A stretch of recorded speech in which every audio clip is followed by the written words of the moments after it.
Hello, and welcome to an intro to Anthro with two humans. I'm human number one, John McCray. And I'm human number two, John Lehr. And this is a podcast where we reassess what it means to be human. And the title of this episode is Obedience and Authority from Shock the Monkey to Jailhouse Rock. And John, we're going to be talking about obedience and authority and why people do what other people tell them to do and the moral cost of blind obedience. And I should probably say and announce, I am extremely obedient. Just all around? Did you just everything, all around? In every way. If you tell me to do something, I'll do it. Why do you think that? Why is that? Well, I don't want any trouble because I've had trouble. I've been in jail. Once you've been incarcerated in any way, you realize this really sucks and I don't want to have anything.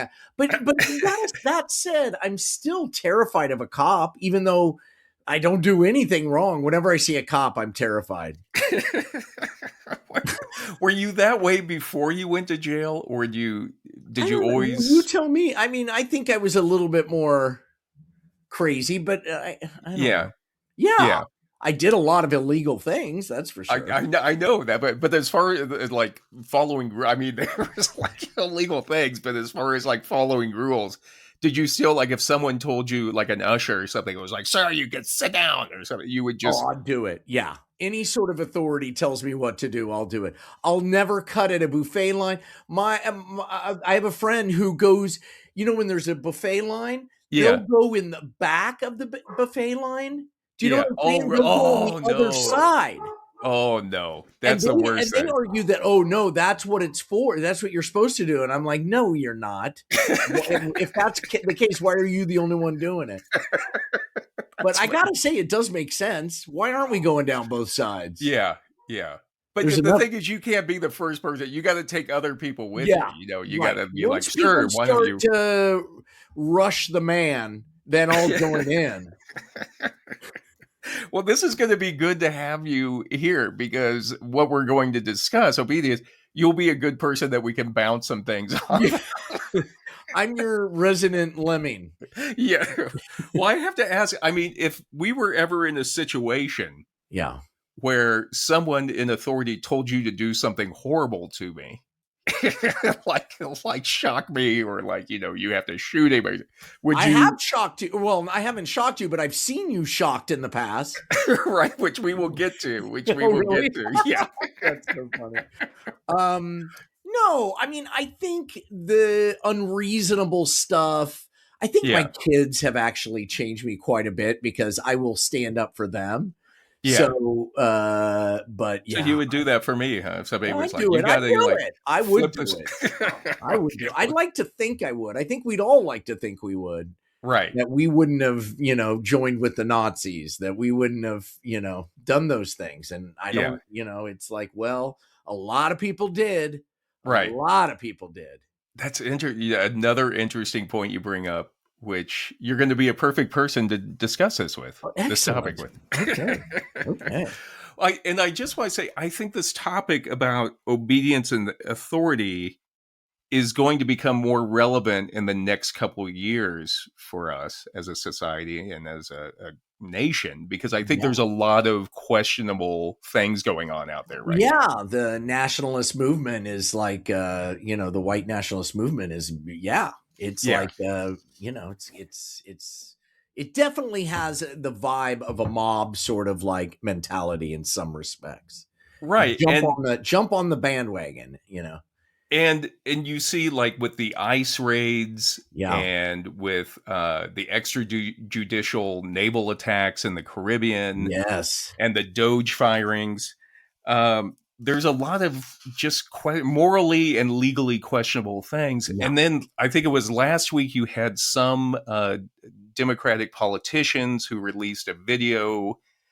They were all veterans, but they had said, as an active service member, you don't have to obey a legally invalid order or an illegal order. You don't have to do that. Yeah. And that's made this current president and the current, Secretary of Defense very angry. Yeah. But I think, when I think there will be a moral reckoning coming up in the next few years.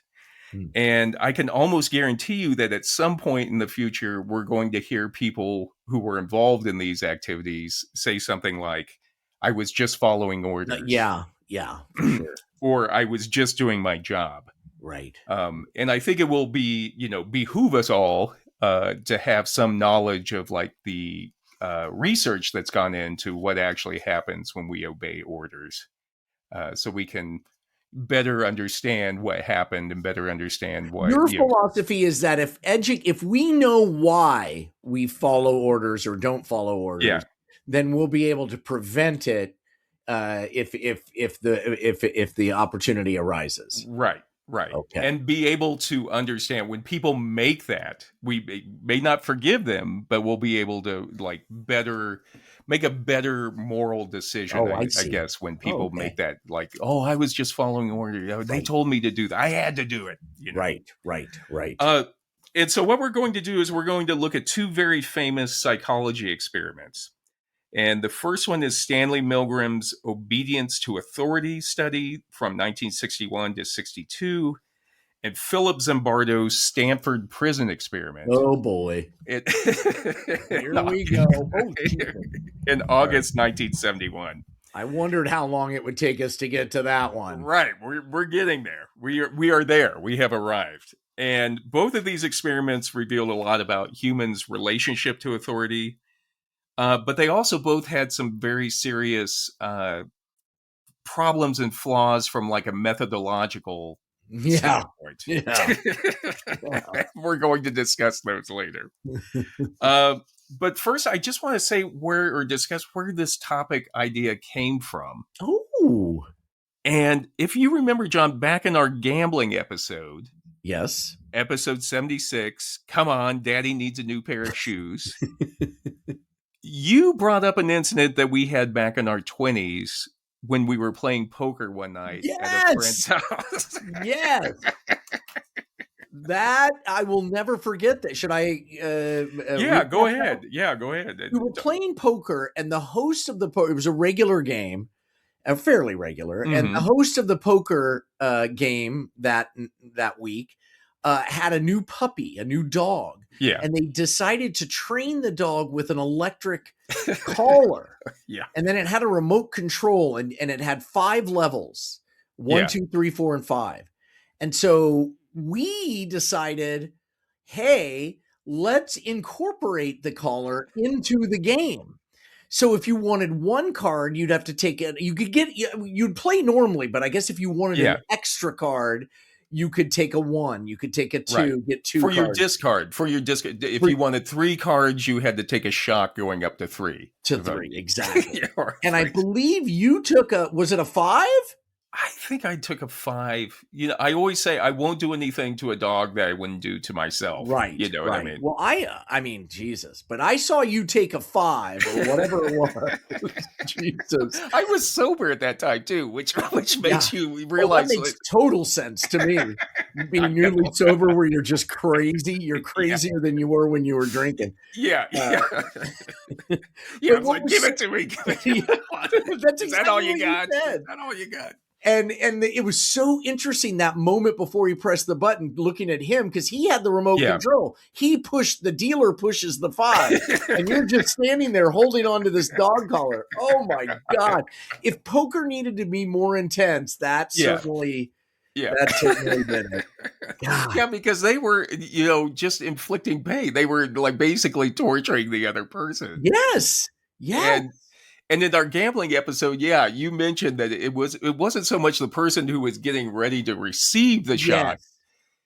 It was like watching the face of the person who had to deliver the shot. That was the most interesting part to me. I was focused on our friend Tom, who was doing it. Yeah. Oh my God. And who's the sweetest guy in the world and didn't want to do this. I know. But he happened to be the dealer. Rules are rules. If you want 3 cards or 5 cards, you have to, But I think it was good for him to shock you because he'd been using it on the dog and to see. I think it was educational for all of us. Right. So anyway, that was what we discussed in the gambling episode. And in that episode, I made a mistake in my response to you. Oh, shit. I'm sorry. And I said that this reminded me of the classic psychology experiment in which students played prison guards and they could give other students electrical shocks if they disobeyed. You were combining 2 different... Right. Yes. Right. So I had a feeling when I was saying, and I went back and listened to the episode, and I said at the time, I feel like I'm conflating 2 things here. Yeah. But you know how when you once you start speaking out of your ass, sometimes you just got to go for it. Yeah, you know what I mean. Got to clear the canal. Yeah, damn the torpedoes. I just got to keep talking. And so it reminded me of when years ago I had a greeting card company with our friend Jeff. Yes. And we had one of the cards we had. Jeff, by the way, designed the T-shirt you're wearing. Right.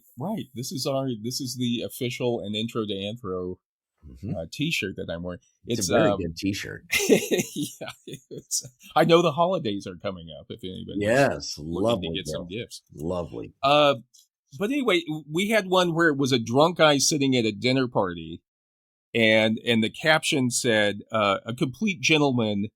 Dave decided to sit back and let his alcohol do the talking." And so that's kind of like, when it's wrong, but you just can't stop. You just got to keep talking. Yep. Oh, many times. But fortunately, we have some of the smartest, funniest, and I guess I would say most attentive and well-read listeners. Our listeners are wonderful. Right. And so our listener, Eric P., wrote into our Facebook to untangle the mess that I had created in the episode. Thank you, Eric P. Thank you, Eric. Yeah. And I don't know if Eric is an academic, if he's an anthropologist or archaeologist or an actor or improv artist. We have a few anthropologist listeners out there. I know. And I don't really. He may be like a retired Jeopardy champion. We don't know. We come from we're a patchwork quilt. Right. But we all pitch in when we need to. Yeah. It takes a village to keep a podcast going. And that's what Eric did. And those of you who follow us on Facebook have probably seen Eric will write in and give us extra information. I love that. Yeah, me too. About our episodes, which always enhances my understanding of it. It's always like really good information. He's like the one who should be your co-host. You know what I mean? Yeah. I didn't want to say anything. Eric, come on in. Eric, come on in. Eric is there. John, if you could just say goodbye to everybody. Have Eric on and have him on, if he'd like, to audition to replace me, because he already has done more for this podcast than I have. Although he's got to learn the technical side. There's a whole back end. Yeah, you're not just a pretty face out there in LA. You're like not just for your looks. So anyway, what Eric did is after the gambling episode, he wrote in to say, and this is Eric writing on the Facebook, quote, "The 2 experiments that got a little jumbled together in this episode," which is a nice way, Eric, thank you, of saying you screwed up. You got 2. Very kind. Very kind. The 2 experiments that got a little jumbled together in this episode are the Stanford prison experiment, and he gave a link to some information on that, and the Milgram experiment.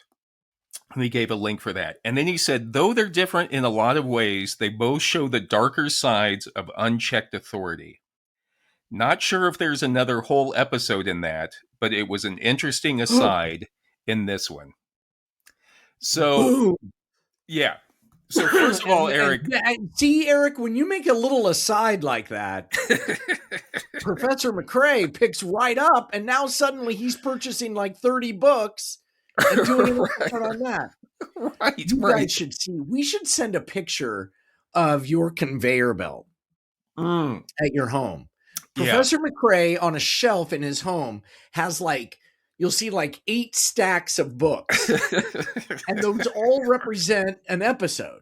Right. And so he's working on all of them, chiseling away at them. Yeah, it's different stages. And as soon as one goes up, then the piles scoot. It's almost like playing volleyball. When you're going like the serving line.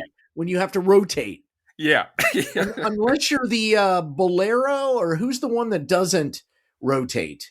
My daughter played that position. There's a position where you don't have to rotate. Really? Yeah. Is that the one in the center, or is it? Yeah, they wear a different jersey. Anyway, I'll post it when I find it. Okay, yeah, I'll ask Eric, could you help us with this? Yeah. Eric, what's a bolero? So, Eric, thank you for writing in to straighten that out. And also, if like Professor Lehr has said, you give us a challenge. Can we make a whole episode out of this? Oh, we can't let that go. We're like, when we say we, of course, we mean Professor McCray. Right. Just so things are very clear. We have an episode coming up, John, on suicide, which our friend Mike has sent in.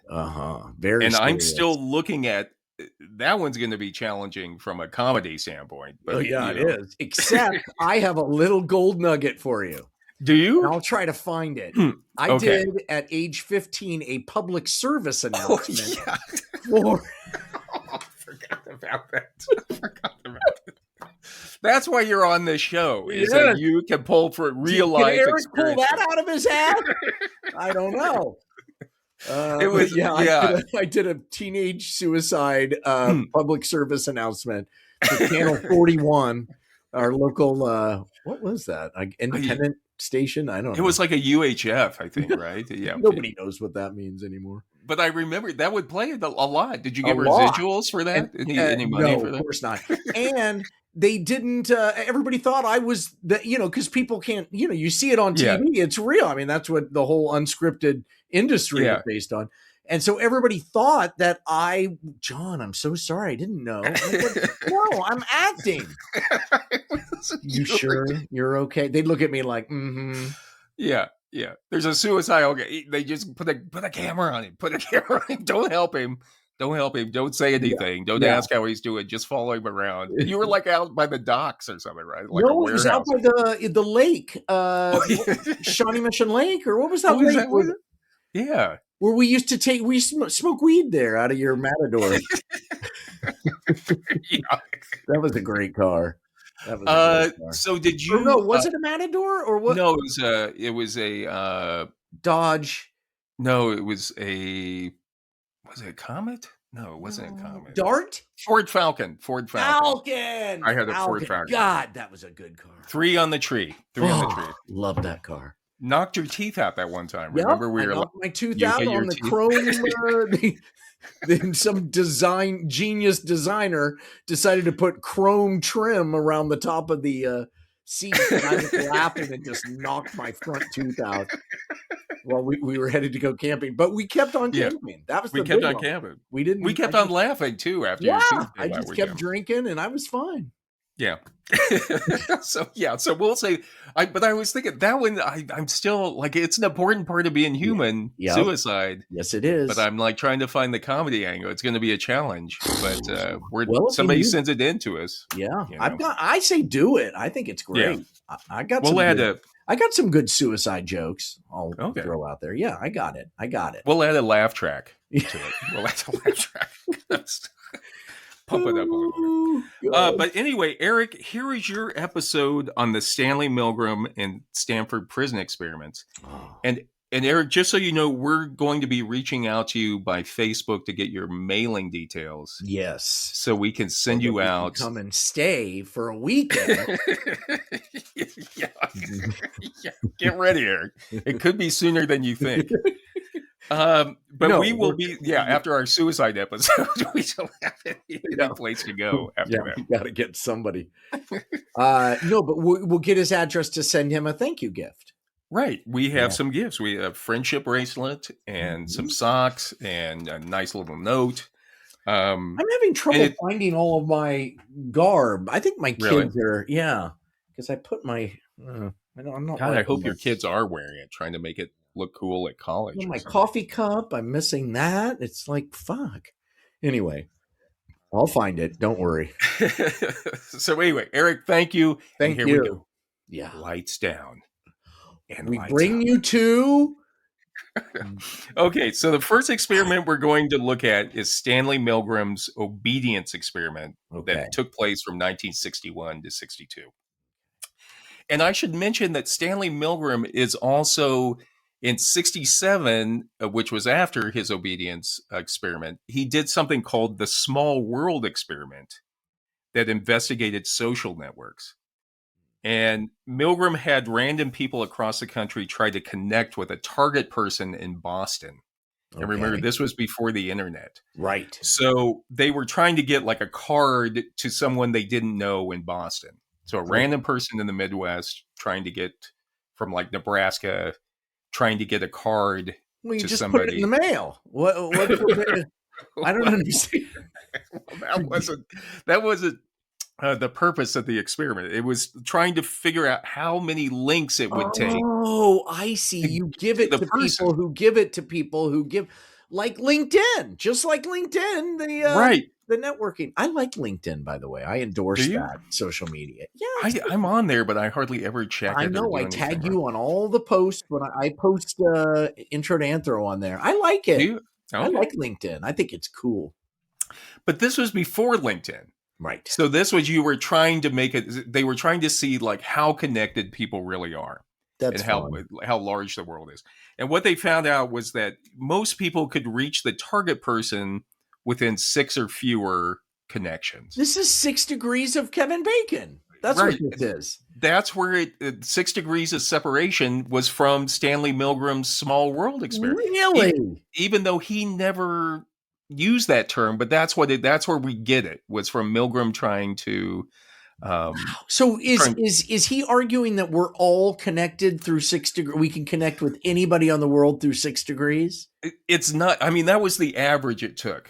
But basically, sometimes the person, I don't think anyone ever actually knew. The target person was so random, they never actually knew the person in Boston. Right. But sometimes it would be like 2 or 3 connections. Sometimes it would be 6. Sometimes it would be more. But again, it was trying to say something about social networks, that the world really isn't that large. And we'll have to do like a full episode on it, because I just came across it. I didn't know he was part of the Small World experiment, but it was amazing stuff. Yes. And that's where we get 6 now we're all connected and realize it's a prison of our own making. Now you wish Stanley. Thank you, Dr. Milgram. Now with the internet, it's like everybody's just one link away from just telling anybody. Anybody what they want or what they think of them. His name is Milgram? Milgram. Because there used to be a grocery store chain called Milgram's in Kansas City, maybe around the world. I wonder if he was part of the Milgram family. It was just Kansas City, but I think he probably was related to him. Yeah, that's kind of unusual. One of my brother's best friends was my brother David. He had a best friend who was related to the Milgram family. So there's 3 degrees right there. 3 degrees. We could. We'll do it again, and we'll try it. We'll try old fashioned. We'll try to get some random person to do it. I like it. But anyway, in the early 1960s, Milgram was investigating obedience to authority. And in a 1974 article titled "The Dilemma of Obedience," Milgram discussed his experiment. And he started out by explaining that obedience is as basic an element in the structure of social life as one can point to. Some system of authority is a requirement of all communal living. And we kind of discussed that when we did our Utopia episode of like, you have to have some rule. If you have everybody just doing their own thing, it's not going to work. Somebody's got to be in charge. Communism in its purest form is chaos. Nothing's going to get done. You need those. Everybody has to agree that those yellow lines we don't cross those. Right. In the center of the road. In the center of the road. There are certain things, rules that we have to follow. Just to make this thing work. Yeah. Make the machinery work. You cannot go up and poop on somebody's car. Right. Well, I mean, you can. Oh, God, I was just in New York and I saw a guy poop on the street. Oh, God. God, whole thing, you saw the... I love that city, though. I love New York City. You saw the train coming out of the roundhouse? The whole thing? Yes. He did it right. Oh, my God. It was during holiday shopping. It was just terrible. I happened to look at it. I turned away as soon as I did, but it was too late. That's where you have to have restrooms that people can use. You know what I mean? That's what. Yeah. Got to. Anyway, so then Milgram just public restrooms. Milgram then notes that, quote, conservative philosophers argue that the very fabric of society is threatened by disobedience.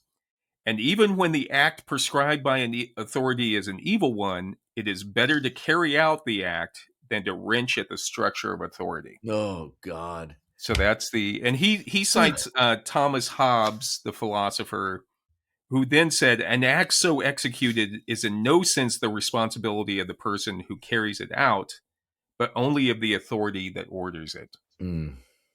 So the conservative view, you got to just follow orders. Yeah. Just be obedient. Command structure, and that's it. Right. Do what you're told, which is how I behave. Right. And I got to say, it's worked out pretty good. You haven't been to jail again, I guess. I have not been in jail, but I always get screwed over. People cut in front of me. Yeah. You know, I'm always, I get screwed a lot. I'll give you an example. I was in line in Chicago in the security line, the TSA line. And there was a guy behind me who was late to his flight. Right. Now, there's no way he was going to make his flight. I knew that. Have I mentioned this before? I think you've mentioned in our like public behavior episode, but let's have it again. It's hard for me to remember our private life versus our public life, but anyway, all I'm saying is the guy was right on my ass, right inside my bubble, and there was no way we weren't going to get anywhere. So I let him cut in front of me. Yeah, and he got 2 feet ahead, but what do I care? He just keeps doing that, and just more let people cut in front. Who cares? What's the rush? I mean, what's the rush for all this? Just let him cut. So then Milgram says that the humanists, argued that the moral judgments of the individual must override authority when the two are in conflict. So they're saying if somebody tells you to do something and that creates a moral conflict, then you should disobey that. Yeah. So Milgram says he came up with a simple experiment in which a person is told to carry out a series of acts that would come increasingly into conflict with their conscience. So that's what the purpose of the experiment was. God. And he then says that the main question in the experiment was, quote, how far a participant would comply with the experimenter's instructions before refusing to carry out the actions required of him. Okay. Yeah, Milgram was one dark guy, man. No. Is he still alive? Probably not. No, he died early, in the early 80s, I think. Oh, really? Yeah. Yeah. I guess he was like, I'm not going into the grocery business. I want to be a psychologist. And this is what he did. So in 1961, Milgram, he was a psychology professor at Yale University. Well. So he put an ad in the New Haven, Connecticut paper asking for volunteers to participate in an experiment on memory and learning. Okay.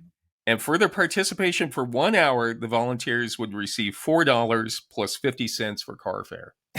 Wow. Which I guess 1961, that's pretty good money. That's pretty good. $4. Yeah. $4.50. What do you think that is now? Like 50?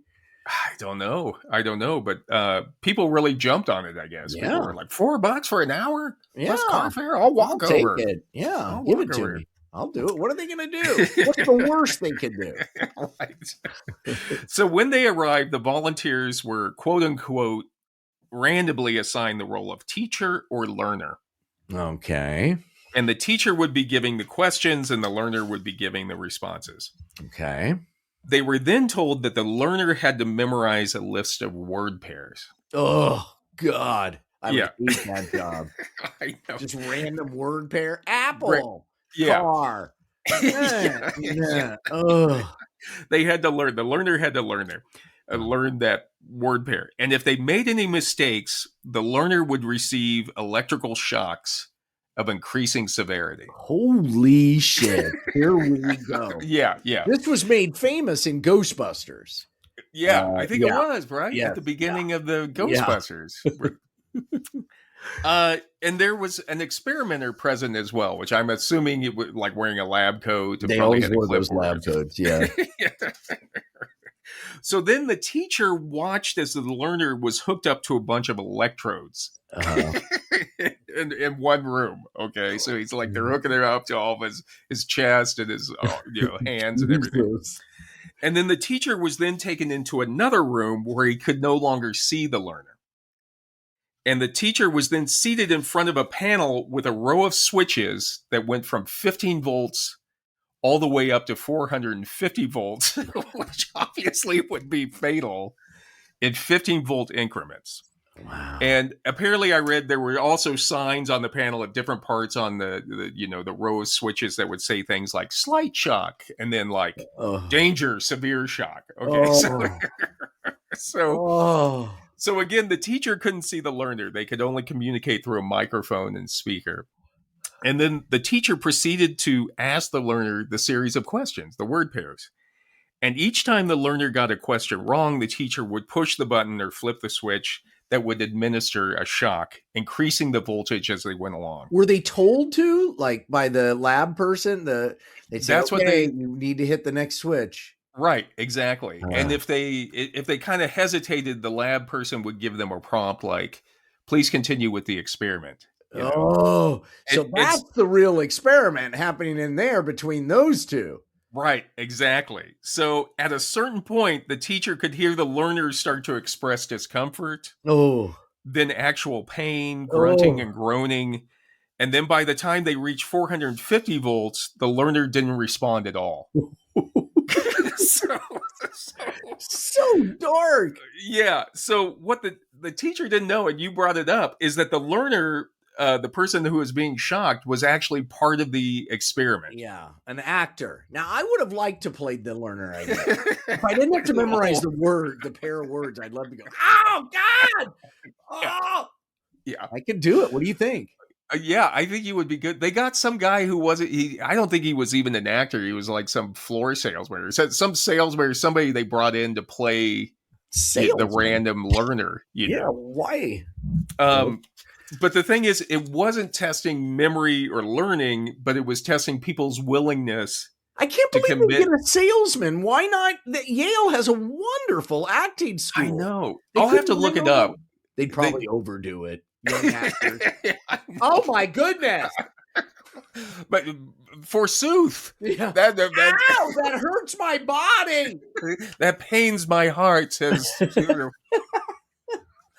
a forbidden love or something, But I don't know if he was I'll find it. I'll post it on there. But he was just some guy. They have a picture of him like he was brought in to know a little bit more about his background. And can I bring up one other concern? Yeah, I just had this crazy thought. What if I'm in a sociological experiment right now that you're running on me and I don't know it? Please continue with the experiment, John.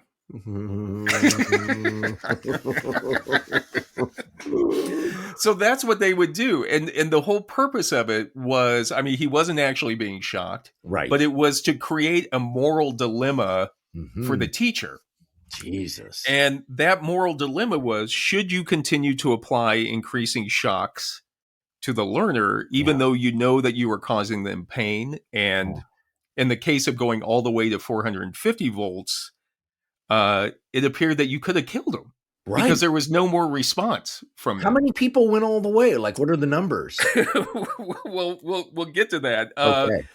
Milgram said he tested 40 participants. Okay. And he said 65% of them administered the maximum voltage. Jesus, we are so screwed. Yeah. We are so screwed. 65% went all the way to death. Yeah, and that was for his baseline experiment. And in his article that he wrote, and also he later put it into a book, he found that, quote, many subjects will obey the experimenter no matter how vehement the pleading of the person being shocked, no matter how painful the shock seemed to be, and no matter how much the victim pleads to be let out. Oh my God, we're so screwed. So, yeah. We should be annihilated. I just decided. The human race. Oh my God. Yeah. So that was his baseline. I mean, there's also a book in 2024 that came out by Emilie Caspar, who's a Belgian neuroscientist, and it's called Just Following Orders, Atrocities and the Brain Science of Obedience. And as part of her own research, Caspar says that in the early 2010s, she conducted an experiment that was similar to Milgram's. And she said that she paid volunteers 0.05 euros, which I guess would be about 3 cents, to administer real shocks to volunteers. So they were actually, she was paying people to administer real shocks. But they were paying her pennies. I know. It's like 3 cents. 3 cents to painfully shock somebody. Are they homeless? Are they, are they destitute? Like, who would do that for 3 cents? What's going on? College students, I guess. I mean, I read one thing. I read one thing that said, like, when we talk about human behavior and studies about human behavior, it was a great quote. I can't remember who it was from, but it said, we're actually talking about the behavior of college sophomores, or more particularly college sophomores in psychology classes who must, do experiments for extra credit. Right, who have to fulfill the. That's so funny. Yeah. So any of these studies, just remember it's college students that we're basing all of our conclusions on. It's a limited sample.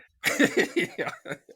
But Caspar says, and this was a quote, she goes, over the last 8 years, I have given 45,000 orders to individuals to administer a real painful electric shock to someone else.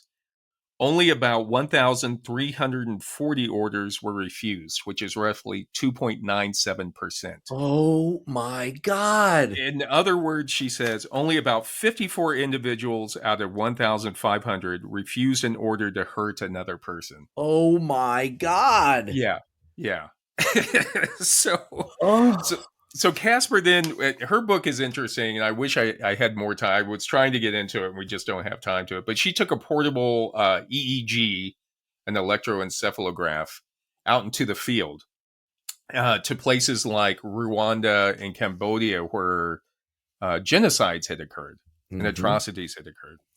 And she found that the perpetrators almost always blamed someone else for their actions, for giving them the orders to kill other people. For example, they would blame bad government, like, oh, it was a bad government told us to do this or told us we had to do this. Or they would say that they were just following orders. And what Caspar found was that using the EEG, she found that the empathy-related regions of the brain were less active when people obey orders compared to when they're acting freely. But what's the causation? Or is it just that people who have less empathy are attracted to being in positions where they follow orders, which would make sense? Yeah, I don't know. If I didn't have any empathy or limited, if my empathy wasn't overly developed, I think I would make a better police officer. Right. Or definitely a torturer or someone who... or even an infantryman, because like you got to just fucking do it. Yeah. She was, I mean, it's not really what she was looking, I don't think it was causation, but it was just trying to figure out what goes on in the brain. Yeah. Right. When we follow those orders. But what you're saying, and it makes sense what you're saying, is if you had less empathy, you would probably stay in a position like that. Yeah, you'd be attracted to those kinds of positions. Right. Because, if you had more empathy, you don't want to be in those positions. So those jobs open up, those positions open up for people who have less empathy. Yeah. I think that like that's an interesting. We may have to come back to her book because she does go into detail about that. But what she says is that using all of that, she goes, "quote We indeed observed that brain activity, notably in the anterior cingulate cortex and the anterior insula, and these are both areas associated with social behavior, empathy, and emotion." Caspar found that activity was reduced when the participants obeyed orders compared to when they freely decided. So obeying the orders themselves diminish your ability to empathize. Right. In the brain itself, in the parts of the brain that give you empathy. God. Yeah, that was her conclusion. Wow. That there's just saying, well, I'm just following orders reduces that activity and that empathy related part of your brain and so allows you to do you follow, the less empathetic you are. Yeah, probably. Wow. Probably. So getting back to Milgram, he actually tried variations on this experiment where the teacher was the one who actually hooked up the learner. Or the experimenter. Yeah, the experimenter was in another room and told the teacher to continue the experiment by telephone. Okay. I wondered why he wouldn't put the person being shocked with an eyesight. Why audio? I think it was because they weren't really being, like, if you saw them, the actor would have to be really good at that point. He didn't have the actors. But they should have gone to the Yale theater department. Renowned. I mean, you know. Yeah. Yeah. They would have found some sophomores in there who could have acted like they were shocked. Maybe they would have been recognized or something, you know. It's like, but that, I think that's the reason why they did it. They didn't want to have it. It was just through pounding on the wall. I guess at one point, like easier to yeah, right. So Milgram found that the proximity to the authority figure or the victim actually affected obedience. In other words, the teachers were more likely to disobey and not administer the painful shocks if the experimenter was not actually present. I agree with that. If I was on the phone, I think I'd have a much easier time disobeying. Yeah, or you'd be like, okay, I'll give it to him, and then you'd hang up, and then okay, can I get my $4 and my quarter for a ride home now? Right, and I think people do that at work too. You know, like if your boss is there telling, like, oh, you got to deny something, or you know, you got to treat customers this way. You have to do it, but if your boss isn't there, then you have a little more room to be like, hey, you know, because you won't be caught. Although nowadays we'd be caught. Everything is monitored. Right. So Bruce Eckman, in a 1977 article on the Milgram experiment, notes that 35% of the teachers disobeyed when the learner was in another room, and his pounding on the wall was the only direct feedback from the learner to teacher. Jesus. Eckman then says bringing the victim into the same room, which is what you were talking about, with the teacher, up the disobedience to 60%. So it did. That makes sense. Yeah, the empathy spikes when they're close to you. Right, and then he says when the teacher was required to force the learner's hand onto an electric plate that was supposed to give the shock, like you physically had to touch them and put their hand on it. No one would do it. Well, 70%, 30% still did. But I get that if they're in your proximity, you become more empathetic because you're becoming more intimate. It's like Cheney being anti-LGBTQ until his daughter was gay. Then he changed. Right. You know, right. Or Reagan, you know, with the stem cells, anti-stem cells until you need one.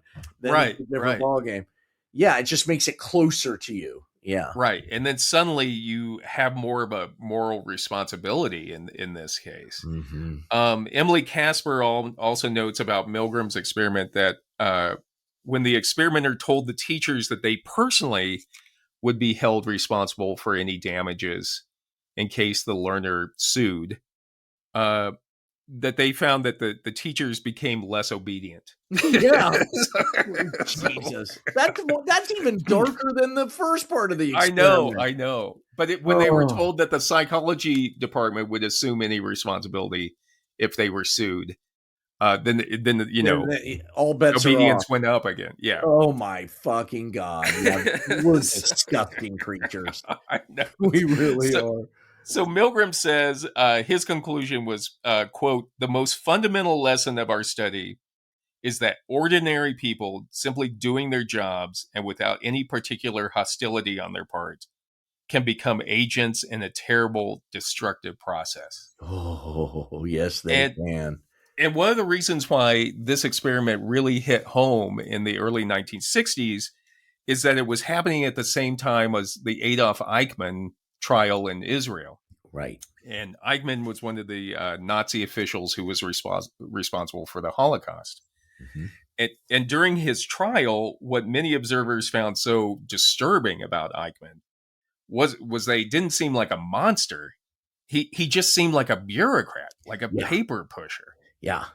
And during his trial, Eichmann kept saying over and over again that he was just following orders. Right. Just following orders. And watching the Eichmann trial, that led historian and philosopher Hannah Arendt to coin the term the banality of evil. Huh. And meaning that what is so terrifying in genocides and other mass atrocities is not the perpetrators being so evil. Right. But they seem so normal. Right. We love movies when we know the bad guy. He's bad, Right, he's bad and he deserves it. And in many ways, the Nazis have become that for movies. They're the ultimate bad. But how evil really shows itself is just kind of boring. Right. It's happening. Yeah. And we never have this big explosive climax where we realize it. And that's what scares the hell out of me. Yeah. I'm never going to know it till it's too late. Right. And that's what they're all just doing doing their job, just that little part of their job. Yeah. Following orders, and they're not taking any moral responsibility for what Right. And Milgram explained this all by saying that when you are in an authoritarian hierarchy, people enter into an agentic state, AGENTIC, an agentic state. I would never, ever know what that meant if I would be able to spell it. I'd say, could you use it in a sentence, please? Yeah. I need a definition. Stanley Milgram feels that when we are in an authoritarian hierarchy. Agentic. Right. So let me explain. So he means that everyone feels that they are just being an agent carrying out the orders of someone else. That's what he means by agentic. Oh, okay. No, that's not the right. It's agenty. Everyone feels agenty. Right. So in other words, if you're just carrying out someone else's orders, you're not really responsible for the atrocious act. Absolutely. I mean, that's all the people who were. I have a friend who, has gotten rich off of. He's not a friend, but he's somebody I know who's gotten rich off of fracking. And he considers himself a liberal, but he's made his money off of fracking and tobacco. Right. But for him, it's just like, look, all I did was I gave them what they wanted. I gave them what they wanted. I just made money off of the companies who sold it. Right. Right. And that's kind of it's the same process in a way of like the moral responsibility is being passed on to someone else. And this is why corporations are not people's Supreme Court, because no one takes responsibility. No one has to. Nobody. And it can go from the top down, according to Milgram. It's like the person who gives the order up top can say like, well, I may have given the order to kill a bunch of people, but I wasn't the actual one pulling the trigger. That's like the mafia. Right. And the person down below can be like, well, I pulled the trigger, but I wasn't the person who actually ordered all these people to be killed. Yeah. And so Milgram says there is a fragmentation of the act to the point where everyone can deny that they were responsible for it. Yeah. And the actual whole person who is responsible disappears. Yes. And so one thing that, there were some problem. The people came up with some critiques of Milgram's experiment. Yeah. And one was that it was unethical to put the teacher through the emotional turmoil. Agreed. Yeah. And another one was that you couldn't really generalize about the results outside of a laboratory. Like some people have said, well, it's really like obedience to science or obedience to an experimenter. Yeah. There's a lot of things going on. There's a lot of moving parts in that. And at the time, early 60s was science. And I think, if you look at like the movie, we had the atomic bomb, we had the space program. Right. I think people put in a lot of trust into the scientific community at that time. Absolutely. And so if you wear one of those white coats, I'll let you stick your finger up my ass. I know. You know what I mean? A clipper, a white coat. What do I do? Bend over here? Yeah. Remember, they used to wear those white coats. I remember working at a farmer's insurance or something in their big mainframe computer room. Yes, my dad was the computer guy who wore one of those coats. I know. Remember, they had to keep the room really cold because it was so much heat. Yep. So much heat being produced. It's still a problem. Now Apple just released that phone with vapor coolant. Oh, really? Yeah. Holy shit. The other critique was, what if, the people who were doing it knew that this was an actor? Like they knew that there's no way Yale would ever actually kill somebody for a volunteer. In that case, they're like a cynic, and they're just like, come on. Right. That Yale would never do that. I'm just going to play along with it. And if they were playing along with it, then that kind of negates all the findings of it. I guess, yeah. But you're not sure. I don't know. It says something about you. I know. Well, the thing is, his experiment, people have like I say, Caspar has redone it. I mean, people repeated his experiment. Yeah. With similar results. The different degrees. To me, the most interesting thing is just that a large group of people will hurt another human being when they're told to. Yeah. Yeah. And they'll do it. More of them will do it if they think it'll benefit them. Right. Oh. 3 cents. 3 cents is all it takes to keep giving those shocks. So now we're going to move on, John. We're going to look at another famous experiment, which was the Stanford prison experiment. Yes, very famous. And this one actually happened in August 1971.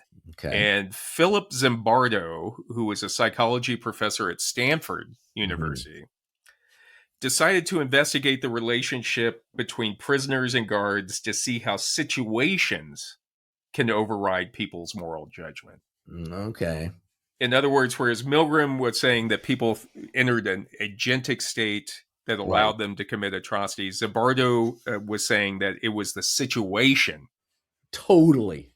that people were placed in that led them to commit evil acts. I agree. I agree.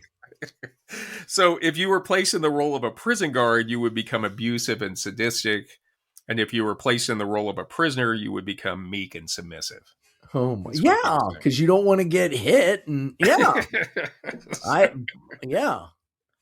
I'm meek and submissive all the time. It's a situation. It's a situation. Every situation is appropriate for me to be meek and submissive. That's why you're so good to be here, like listening to this. You can give your own personal experience. But I won't speak out. Yeah, I won't speak out against your authority. Like, I'm not going to disagree with you. Were you the type of employee, like, if they said something, you would be like, okay, you'd be like all into it, and then like when you got back to your desk, you'd be like, oh, that jerk. Yeah, I'm going to do what that jerk said. But I'd still do it.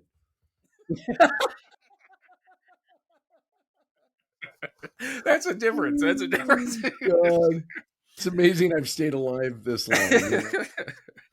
So at the time in 1971, Zimbardo told an interviewer that he was, quote, interested in discovering what it means psychologically to be a prisoner or a prison guard. What changes does a person undergo in the process of adapting to that new role? Is it possible in the short time of only a few weeks to take on a new identity that is different than oneself. Yeah, or reveal an aspect of oneself, right? Yeah. Right. Oh, my God. So he then said, our research will attempt to differentiate between what people bring into a prison situation from what the situation brings out in the people who are there. Oh, boy. So it sounds pretty good so far. And he wrote a book in 2008, which was like 37 years after the experiment itself, called The Lucifer Effect: Understanding How Good People Turn Evil. And he said one of the dominant conclusions of the Stanford prison experiment is that the pervasive yet subtle power of a host of situational variables can dominate individuals' will to resist. Yeah. So again, it sounds really, and I have to say that Zimbardo, The Lucifer Effect is a great book. He has a lot of good points in it, but it's always when he's talking about someone else's research. So when you get into the details of his research, that your eyebrows, just something doesn't seem right. Something seems off about the Stanford prison experiment. Interesting. But the thing is, he then says at the time that the Stanford prison experiment showed how a range of research participants, other college student subjects, and average citizen volunteers alike have come to conform, comply, obey, and be readily seduced into doing things they could not imagine doing when they were outside those situational forces. And it makes sense. Yes. It makes sense when you hear it. Yes. And that's why I think that on the surface, that's why everybody always jumps it. Like the press loved this experiment because it seems like when you just hear it, you're like, oh yeah, that's how people would behave. They just become jerks when they're surrounded by other jerks. Right. Right. And it seems like it should be true. But then in a recent book by a French psychologist and documentary filmmaker named Thibault Letexier. Oh my God. He wrote a book called Investigating the Stanford Prison Experiment: History of a Lie. And this is the book that he wrote. And what Letexier did is he went and he looked at all of the archives at Stanford and the transcripts from the experiment itself.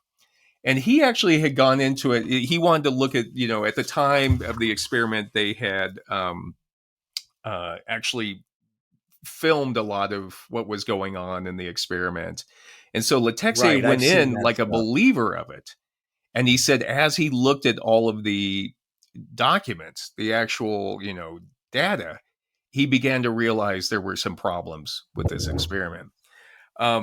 So remember, Zimbardo said that he wanted to test the effect of situation on the relationship between prison guards and prisoners. Right. So what he did was in August 1971, he put an ad in the Palo Alto, California newspaper asking for 20 volunteers, specifically male college students, for a psychological study of prison life. And for this why one, male college students? I don't know, because I think I read one thing where he thought they would be more if they were prisoners. Trying to color his numbers. Right. He's not looking at real prisoners or like a vast population. Right. He's looking at just male college students, which is one of the first problems. Yeah. I'm glad you brought that up.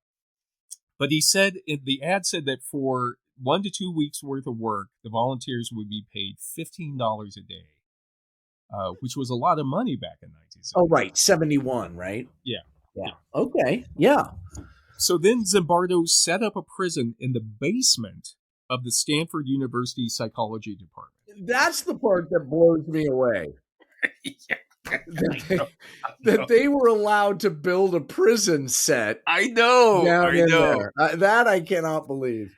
And Letexier says that, quote, the doors of 3 offices were replaced with barred doors, and the 2 ends of the corridors serving these offices were sealed. So it is basically just the downstairs of the psychology. Like, if you can imagine being in college. They had to move a bunch of people out, too. I know. A bunch of, like probably the teaching assistants and some grad students and everything had to move their offices. Sorry, Keith, you're out. Yeah. We're putting a prison in down here. What? So then Letexier says, on the other side of the corridor opposite the cells was a small closet, which probably just like, a janitorial closet, that they labeled the hole. And the toilets were further down the hall, and the prisoners would be led there blindfolded. Wow. And Zimbardo then flipped a coin and randomly assigned the roles of prisoner or guard to the volunteers. And this is what's weird. Zimbardo himself decided that he was going to play the role of prison director. And one of his graduate students played the role of head guard. So again, here you have an experimenter involved. The researchers are playing roles within this whole thing. Right. Yeah. Okay. And so Zimbardo, in his book, The Lucifer Effect, he takes a lot of pride, and I would almost say even almost glee the way he writes it, like he's kind of titillated by like what they set up, like how realistic it was. Jesus. And he said that he decided that the best way to start this experiment was, quote, the ideal way to start the study most realistically and with dramatic flair would be for real police officers to stage arrests of the would-be mock prisoners. What? So on the Sunday morning that the experiment was supposed to begin, they had a real police car go to the volunteers' houses, that the ones that were going to be prisoners, and arrest them. How did they get real police to do that? I know. This is a different time, Yeah. You can just say, hey, can you do me a favor? I need you to arrest he goes into detail, put him in a mop closet. Yeah, he goes into detail in the book, his book even, where he says that the duty sergeant wasn't going to go along with it, but Zimbardo had brought along a TV camera from the local TV station. There we go. And had them turn it on and say, like, this is going to be, and then suddenly it was like, well, I guess if the TV's here, Yeah. So he's already manipulating it. So then Zimbardo says that, quote, as each of the blindfolded prisoners is escorted down the flight of steps in front of Jordan Hall, which was the psychology department, into our little jail, our guards ordered them to strip and remain standing naked with their arms outstretched against the wall and legs spread apart. What? So this is right when they arrived for this experiment. He's already got the guards like stripping them down. My God. And remember, he was supposed to be looking at what would happen with the situation, what would naturally happen. Yeah. And he's already told the guards that you have to strip the prisoners when they arrive, right, and put them against the wall and make them stand there blindfolded. Right. Okay. Right. And Zimbardo then says, still blindfolded, each prisoner is then given his uniform. Nothing fancy, just a smock, like a tan muslin dress, with numbers on front and back for identification. A woman's nylon stocking serves as a cap covering the long hair of many of the prisoners. It is a substitute for the head shaving that is part of the newcomer ritual in the military in some prisons. So again, he's setting it up. He's not allowing the prisoners and the guards to come to their own conclusion or their own actions to maintain order. Yeah. He set it up. There's an authority. He's the one who's telling them to flick the switch. With the electricity. Right. Exactly. And he says that the guards were given khaki military uniforms, and he's really proud of this fact. He also gave them mirrored sunglasses. And he even talks about that they were like those. Yeah, he says they were like the ones in the guards wore in Cool Hand Luke. Like he refers to a movie as his movie. Great movie. It's a great movie, but I don't know. Eggs do you think you could eat? I don't know. We should do it. What if you had to eat 50 hard-boiled eggs or I was electrocuted? Do you think you could do it? I would go for it. I'd try it. I know that. I probably only get like 4 or 5, but I get 4 or 5 down, and then I'd be like, yeah. Me too. Sorry, I could do like 7, and then I just shock him. He'll be all right.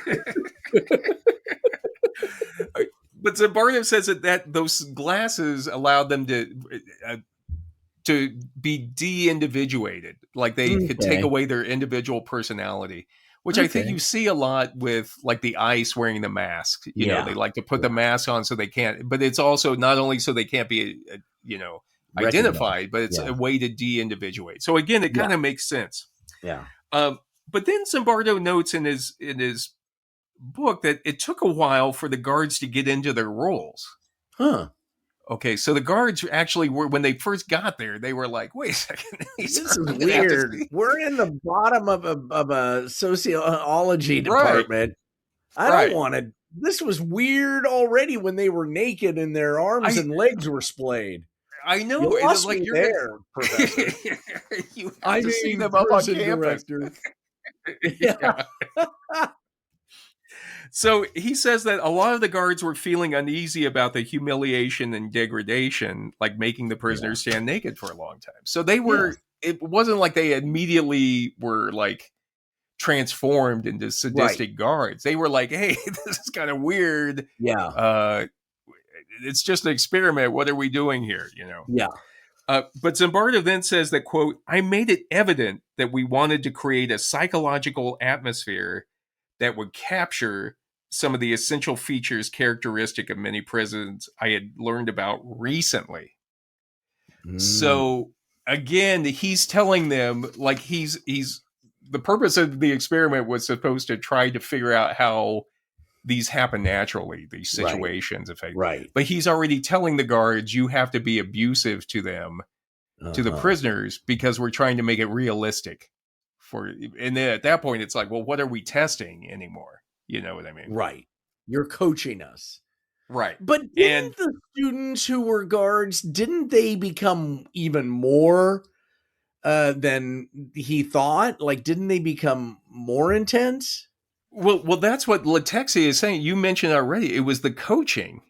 Coaching of Zimbardo and his graduate student who was playing the head guard. Who kept getting on to the guards who were being too lax, who kept getting on to the guards who were just like, hey, this is let's just try to get through this 2 weeks and get our $15 a day or whatever. Weird. Yeah.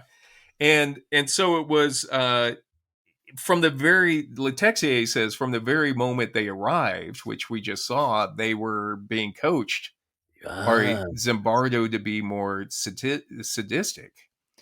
And got it. Another thing I just want to mention, in all of the, Letexier says, in all of the research or all of the, thousands of words that Zimbardo has written about this experiment, he only quotes 2 other books about prisons in his literary research. And one of them was Papillon, which we just read in our book club. So he's referring to Papillon, the book, which you and I read, and we were both like, this guy's full of shit. Papillon's just making this stuff up, Yeah. And Papillon made it up, and Papillon probably deserved a lot of what he got. It seems to me, Papillon always talks about what a great guy he is. Everybody loves him. Yeah. I don't know. I don't know. I'm not buying it. But it's strange. It's like, that's what one of the Letexier's thing is, like, he's not going out to real prison. And I guess there was some guy, a recently released prisoner, who was like the consultant to Zimbardo. And I think Zimbardo, they say, kind of got like, he was just like enamored with the guy, like telling these stories about prison life and stuff. But it reminds me of Papillon, just making up, making up shit. That Cool Hand Luke and Papillon were his literature review. Yeah. So is there anything that came out of this experiment that was of value? Well, this is the thing. Zimbardo, he said that, like, immediately things got out of control. Like, you read his report, like, it was out of control. Like, the prisoners barricaded themselves in their cells the first day. And I guess they were actually shouting, like, it's a fucking simulated experiment. So I'm sure they were like, it's an experiment. What are we doing? You're stripping us. What are you doing? Yeah. So they like shot them with a fire extinguisher to make them shut up. So, who shot who with the fire extinguisher? The prison guards shot the prisoners with a fire extinguisher to make them stop yelling that it's just an experiment. It's just an experiment. Oh my God. So then Letexier also notes how Zimbardo writes in The Lucifer Effect that from the morning of the second day, he said, quote, already the boredom of tedious 8-hour guard shifts has driven the guards to entertain themselves by using the prisoners as playthings. So Zimbardo is saying that like after one day, a boring shift, the guards are already like using the prisoners to be, you know, as playthings. And I'm like what kind of playthings? Like what? Well, just making them like do push-ups and stuff like that. I see. Just sort of torturing them after one day. And it's like Jesus. I've had a lot of boring jobs in my life, but I can't imagine like the very first day has already switched me into. Well, there's one thing that I don't think you're taking into consideration. Have you ever talked to those kids who go to Yale and Harvard? Those people, I mean, is not. They're not normal kids. They're kids who all their life have had no fun and just worked on academics after school, and you know they do things just so it looks good on their resume.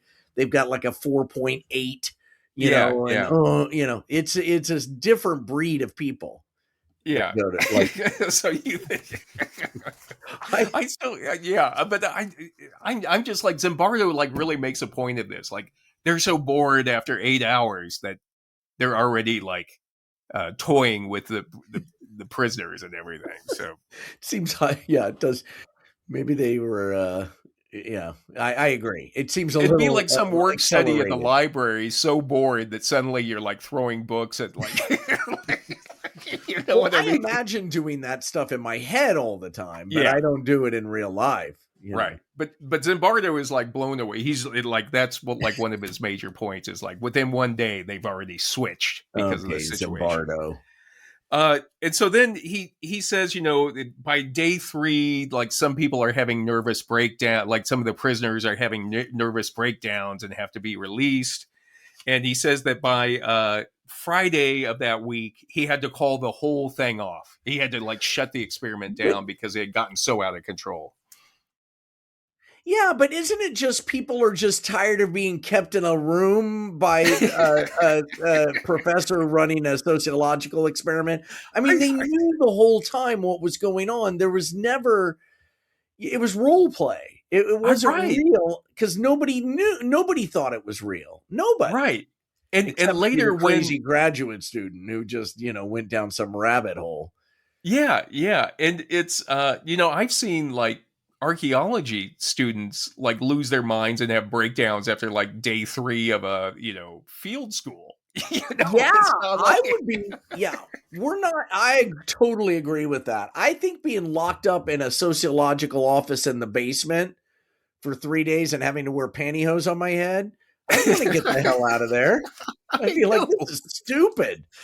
Like one of the guys Letexier interviewed said that he thought he thought, oh, it'd be a great one. I'll be a prisoner and I'll just spend the next 2 weeks studying for my SAT test.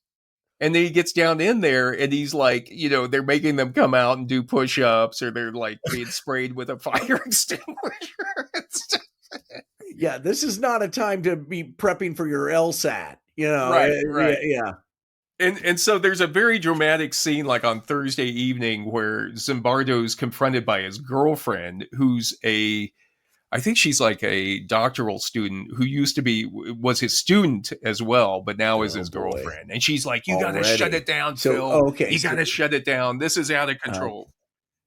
So he says the fact that he's dating his student, that says a lot to me already. Right. Yeah. So Zimbardo says that, you know, it is in his book, it's like really dramatic when he writes it. Like when she confronts him about like, you got to shut it down, Phil. And this is like only 4 days after 4 days. And he says that he himself had become so lost in the reality of the situation, playing the prison warden, that he couldn't tell what was real. And it's like, when you're the experimenter, how are we supposed to take anything you say Seriously, since you've They were interjected taking yourself. acid or anything? Like, was there any sort of indication? Because it is the early 70s. I bet you there was. I bet you, like, I mean, we saw that with that the one that the episode we did on, the monkey. Yeah. The experiments with the monkey at the same time. They were all getting all high. on acid. Yeah. Yeah. So Zimbardo later writes, quote, "By the end of the week, the experiment had become a reality, as if it were a Pirandello play directed by Kafka that just keeps going after the audience has left." First of all, Pirandello hated Kafka. And if he had gotten some of his Stanford acting students involved. Yeah. So, but you see how in his mind it's very dramatic. Yeah. Like you see how it's not very scientific. No. It's all written with like dramatic flair for attention. Yeah. And it's interesting that, that the experiment only lasted from Sunday morning to the following Friday afternoon. And at that point, again, he says that he's got to stop it. But then he's already got a press release that goes out the very next day discussing his findings. Wow. So it's like he hasn't even analyzed his data yet, and he's already got a press release. And the press release, again, one day after the experiment ended, said, "This has a message for prison reform. It shows the need for a change in psychological conditions that won't cost the taxpayer any money. People should be aware of the power of social situation over individual behavior." Okay. All right. And so, so a press release the next day. So it's not really being peer reviewed. It's all going to and the press loved it because, again, it makes sense when you hear it. Yes. It seems like it should be fascinating too. And they had footage of it that it was so bizarre looking, those I've seen some of the footage. It's dramatic. But Letexier says, there's everything in it. He kind of like he systematically favors the spectacular in the experiment, and everything was like biased. And like on the third day, Letexier says they forgot to take any notes. They didn't write any data down for the third day of the experiment. Acid, I'm telling you. It's exactly the kind of thing that happens to a bunch of people taking drugs. Right. And what's also interesting is Letexier says, because it was, and then everybody was like, it's so unethical. We could never repeat this. We can never do this again. So it can't be tested. It's like Zimbardo's experiment is the only time it's been done in a scientific college laboratory. Yeah. And it won't be done again. So it kind of gives Zimbardo cover to say whatever he wants about this. So you're saying you and I should reenact it? well, in 2002, there was a BBC reality show called The Experiment that did try to recreate it. The BBC did some weird shit, didn't they? Yeah. I mean, they've done some weird stuff. It's a lot easier to pitch things over there, I guess. But what that reality show did is they found that, recreating the Stanford prison experiment, that the guards didn't automatically become sadistic and the prisoners didn't automatically become meek. Right. But that's the only time it's ever been like tested in that environment. And of course, Zimbardo immediately dismissed that as like not good science. That like the reality show was not reality show. Whereas his press release was much more hard. Right. But then right after, and like you said, a lot of the people who participated in it years later, Letexier interviewed them, and they were all like, "We knew it was an experiment. We were just trying to give the professor what he wanted." Right, which makes sense. I would do the same thing. Yeah, hoping that we would get this thing over with, and I could go, up to the Greek sector of the school and get wasted, which is what a sophomore college student should be doing. Right. Exactly. And they were all like, some of them were like, he would tell us how to act in a certain way. Like the guards were like, he told us how to act in a certain way. Wow. How he wanted us to be like really strict with the prisoners on one day, and then the next day be more lenient with them. Okay. And so they would do what Zimbardo told them, and then Zimbardo would use that of like, oh, the guards are really strict on one day, and then Oh, so the whole thing's a sham, it sounds like. Yeah, I think it. I mean, that's Letexe's book. Kind of comes down to it's not science. It's like it's a demonstration. Yes, is what people will say. It's an art piece. It's like right. It reminds me of Chris art. Burden, who's an artist who allowed somebody to shoot him with a rifle. That's what he's famous, famous for. Right. And he's like, this is art because it was intentional, to do it. And you look at it and you go like, okay. I mean, I guess somebody has to get shot. So they did the same thing there. But yeah, the fact that they need to zap the only way to do it, I think the way we should do ours is get a bunch of kids from college to be the prisoners.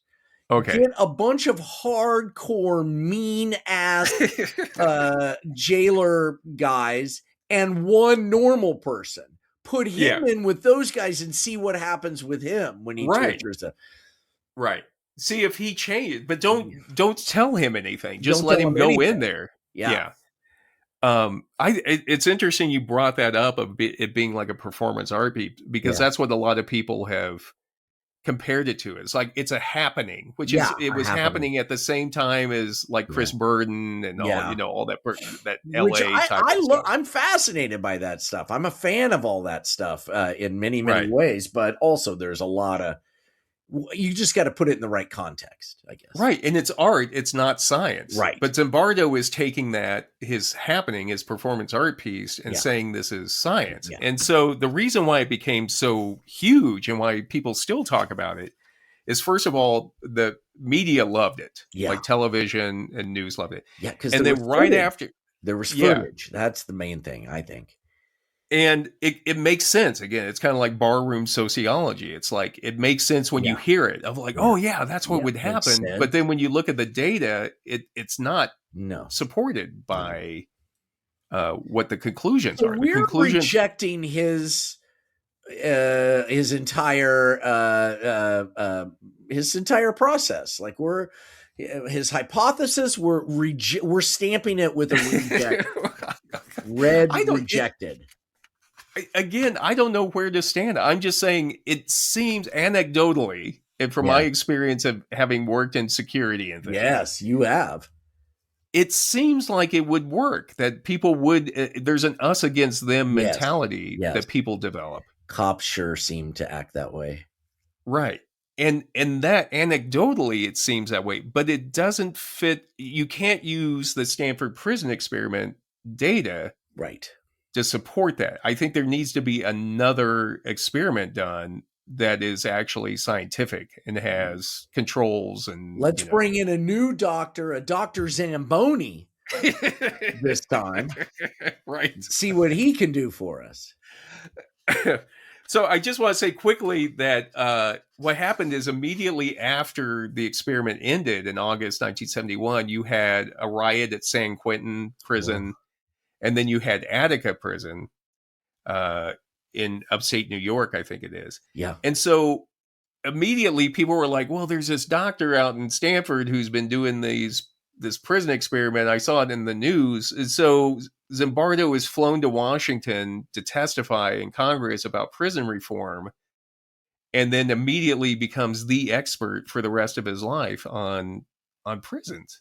And we're looking at it like, this was a flawed experiment from the very beginning, and now he's the guy who is lecturing people on how the whole environment of prison creates people to do things. And that's why our prison system is so effective today.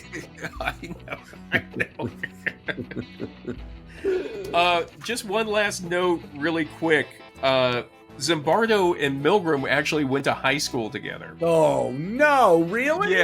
Yeah. And in the foreword to the 2009 reprint of Stanley Milgram's book, Obedience to Authority, Zimbardo wrote the foreword to it. Wow. And he says that they were classmates in the Bronx back in the late 40s, class of 1950. And he says that Stanley Milgram had been voted the smartest kid by their classmates, and Zimbardo had been voted the most popular. Uh-huh. And then Zimbardo, and this is weird, Zimbardo says, quote, "Little Stanley later told me when we met 10 years later at Yale University, that he wished he had been most popular, and I confided that I wished I had been the smartest. And by this time, like, Milgram is already dead. He died early of a heart attack, I think it was. So there's no way he can refute what Zimbardo is saying about him. But it's like, why would you call him Little Stanley? That's weird. Yeah. But it does prove the original theory that we're all 6 degrees of separation. Right. Because either those two guys are 1 degree of separation. I know, but I can only imagine if you, like, people you go to school with in high school, like if you're an actor and then you see somebody becoming, famous or something. Yeah. It kind of gets you. And for some reason, that high school kind of, sticks with you. Yeah. And there's a little jealousy or something. You try to get, away from it. Right. But I'm just wondering that it kind of says why... Milgram was doing more kind of science. There's flaws, but he's still keeping the scientific. He was the smartest kid, he's still trying to be scientific. The other one just wants to be liked. Wants to be popular. So what's he do? He immediately releases press releases. Everything's like really, has a dramatic flair to it. The best way to be liked is to be submissive and meek, like me. You should take a page of my book. There you go. So anyway, John, wow. Those are the two. Amazing. Eric, I hope we've done you proud talking about these. Thank you for writing in and setting me straight. I appreciate it. Yeah, we do. I guess this is human number 2 signing off. And this is human number 1. Thank you again, everyone, for listening. Eric, we will be reaching out for your mailing details. And happy holidays, everyone. Happy holidays! And as I'm watching this, as you get ready for the Christmas time, for your intro to Anthro fan in your life. Yeah, look at you. You're a good model for that t-shirt. Look at that. Look at that. We have Puppies Not Piranhas, friendship bracelets. We have coffee mugs and t-shirts on the Cafe Press site for the Two Humans Caveman Shop. And don't forget your Watson and Company socks. This Christmas as well. Do I have a pair on? No, I don't now, but I had a pair on earlier today. They're fantastic. Anyway, and be sure to check out Media Room and American Karma on Substack. Thanks a lot, everybody. Thanks for listening. Happy holidays. We'll see you soon. Goodbye, everybody.